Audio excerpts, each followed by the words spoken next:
नापास आहेस बघ 10वीत. अरे 10वीत आलोच कसं हेच समजना झालंय बघ. पण आब्या तुला कळतंय का 10वीचं वर्ष लय महत्वाचं आहे. अरे मग काय बोर्ड असतो यायला आपल्याला. अरे म्हणून नाही मग यंदा काय बी झालं ना ज्योतीला विचारणार आहे मी. अरे 10वी झाल्यावर ती जाईल कॉलेजला आणि मी जाईल गुराकडं. बराबर आहे इच्छा हो म्हणली की दोघं बी गुराकडे. अरे फावड्या मी गुराकडे तरी जाईल, तुला तिकडे बायकांवर बांगला जायला लागल. नाहीतर पालीकडे गाडी येते न्याला तिकडं रोज जायचं नुसतं उपटायचं काम. अरे आलं उपटायचं काम आलं. आय घाले आधी ऐकून तर घेत जा फावड्या, हात एक तर लागतो तुझा. आता हात लावलाय पुन्हा फावड्या म्हणलास ना तर दात लावेल.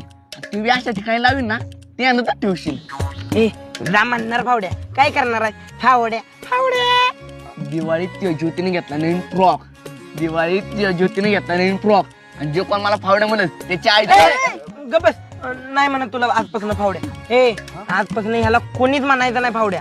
ठीक आहे तू बी आजपासून ह्याला फावड्या म्हणायचं नाही. अभ्या तुला कळलं का ह्याला काय म्हणायचं नाही ती. काय फावड्या वय